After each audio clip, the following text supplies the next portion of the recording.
Hey guys, welcome to the third part of our compression series here on YouTube. Today is all about sidechaining. If you don't know what that is, you should check this video. If you do know what that is, you should still check it because there will be a lot of secret tips that you might not know that will definitely make your life much easier when sidechaining.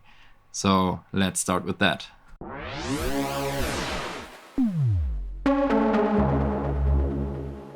So we're talking about sidechain compression.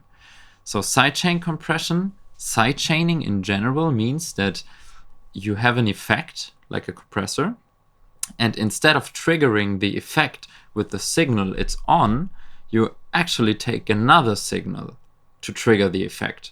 So for a compressor, that means if I have this rumble here, you will only be able to hear this in your studio or on good headphones, not on the phone speaker. So be aware if we have this rumble.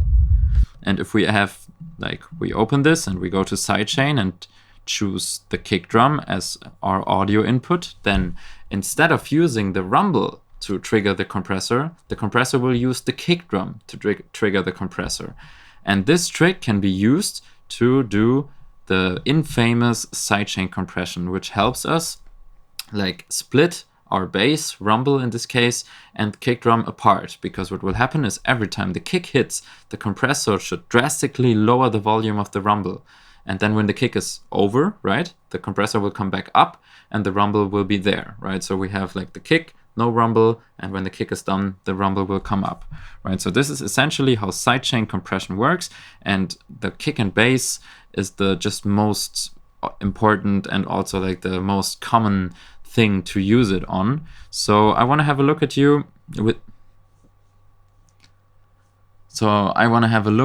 at the different compressors I have here, and also maybe talk about some other ways that you maybe didn't think of to do sidechain compression instead of with a compressor. What? Let's just look. All right, so compressor first, right? Ableton Compressor.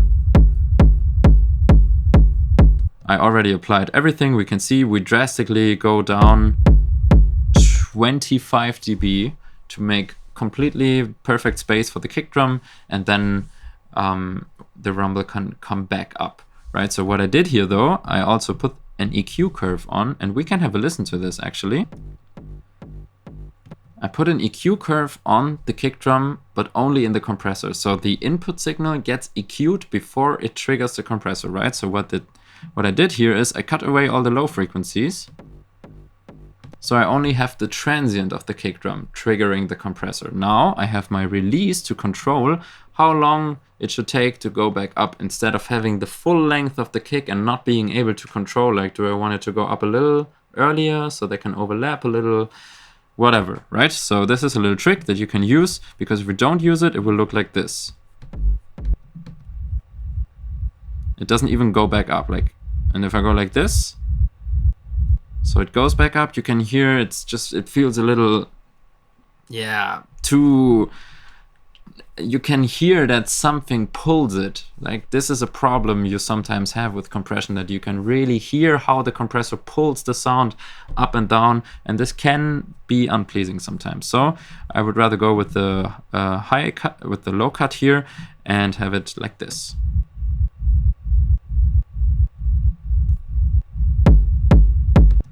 Now let's have a look at the FAB filter. Same thing happening. Here we also have a nice function which is called hold, which holds the value at the lowest point of the compressor, right? Which then looks like this.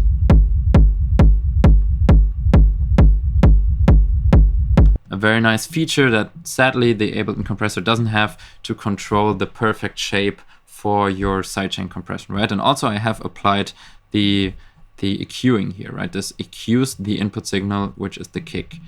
So now I want to talk about a problem that sometimes occurs, and let's check it out. We have to listen very careful though.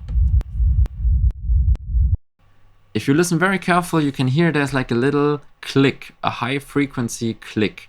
That's because we have a low frequency signal, and at some points it just drastically gets cut. We have the attack at yeah, kind of 0, so it gets cut immediately, which just is like cutting a line into the wave of the rumble. And if the rumble is not at 0 dB volume, which it isn't, right, it gets cut somewhere around here, right, so it will result in a little click. And this little click is annoying because it sits exactly at the beginning of the compression, so also exactly at the beginning of a kick, which means this little click and the transient of the kick will overlap, and sometimes that's a little annoying. So there's different ways to solve this issue. First of all, we have this look ahead. Another little value of a compressor. So look ahead is a feature that allows the compressor to see the future somehow, like either 1 millisecond of the future or 10 milliseconds of the future. And if I set it to 10, for example, it knows that there is a transient 10 milliseconds prior to the transient actually happening. So this will help the compressor to make like a little curve down already, and therefore kill the click, because the click really happens because there's like a straight line and not a curve in the volume shape. So if you put the look ahead on,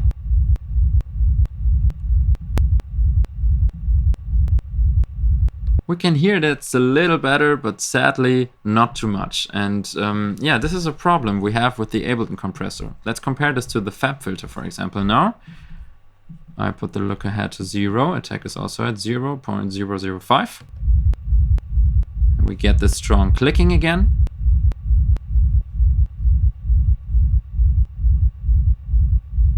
So look ahead goes to 20 now, and you can hear that the clicking is gone, right? So that just works better in the FAB filter. Okay, is that a reason to get FAB filter? Maybe yes, maybe no. You don't have to. There's other ways. For example, let's go back to this. Strong clicking, very annoying. Let's take an EQ and just take the clicking away. I mean, in the rumble, we only have low frequencies anyways. That's the reason in the first place why we can even hear the clicking. If it would be hi-hats, for example, the clicking would be completely overwhelmed by all the high frequencies. So that's really a problem for those very, very low frequency oriented sounds. So if we cut this away, it's simply gone. That's fine.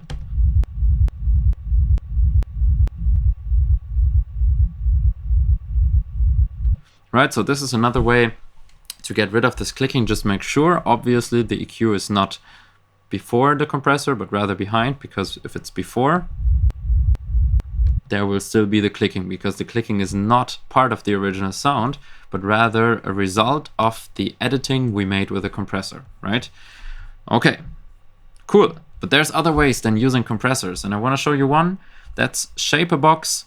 And you can also use LFO tool instead. I think that's a very, very common one as well. So basically what this is I have a volume shaper with free shape. I can draw any shape in here I want to, and I can say like, how long is this? Like this is a quarter now, which means there will be one kick drum and then the rumble and then another kick drum, right? So if we want a sidechain compression shape now, we would draw something that looks, yeah, let's say like this, right? Now we can also take this and move it around a little bit. Maybe like this.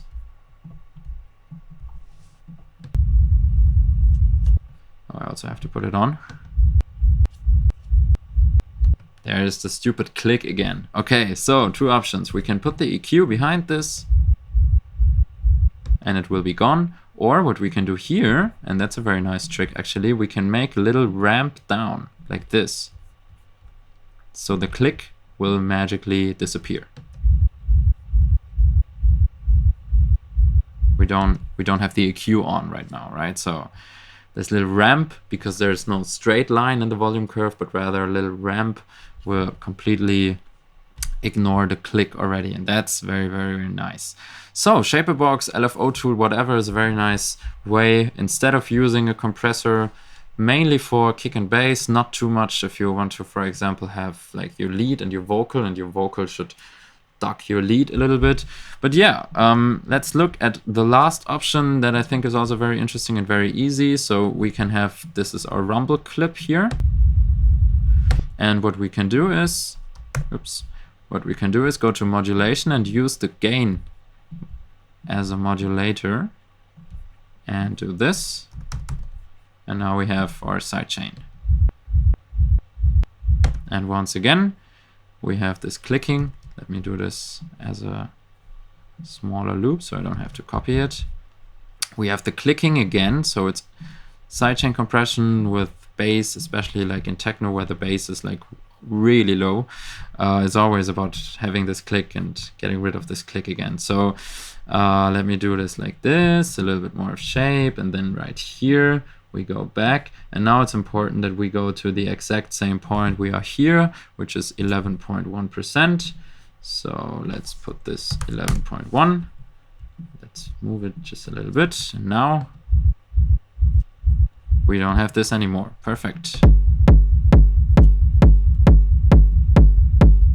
And now we are like able to like change the shape completely much easier actually than with a compressor. So there's definitely some like yeah, options we don't have in a compressor.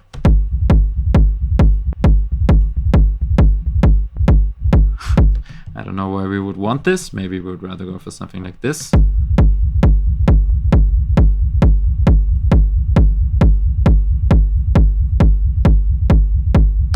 So, compressors are not the only way to make sidechain compression, but rather what we would call this is just having an envelope shape, like a volume shape, right? We just shape the behavior of the volume of a sound with the gain of the clip at this point. If we do it in Shaperbox, we have like our own gain, and if we do it with a compressor, it's a little more abstract, but actually the same thing. So didn't I tell you there's some secrets to sidechaining? I hope that was helpful for you guys. Stick around for the next videos. I hope you have a good time and keep making music.